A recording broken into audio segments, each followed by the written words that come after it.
Бүгін өзімше сұлыдан печенье жегім келіп пысықтығым ұстап, ыдысқа сары майды салып піштін шығарып езімді үстіне. Бір кесе сұлыны бұрқ еткізіп салып қалған құтқан скушенкамды. Қосып қант ұн, рахитель дегенді қосып біртүрлі қамырымды иледім.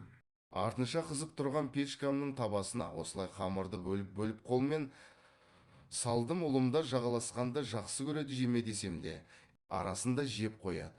Сіздің де балаңыз сөйтеді ме?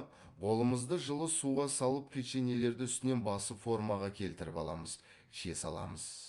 Неге екенін білмеймін, печке тез пісіреді. Короче, печкенің әңгімесін айтпай қойын, ол ұзақ әңгіме. Печеньеміз 5 минутта пісіп шықты. Ұлыма беріп қуантып қойдым. Сізде жасап көріңіз, өте оңай екен. Ұлым екеумізге подписаться етіп лайк басып, өз ойыңызды жаза кетіңіз. Рахмет.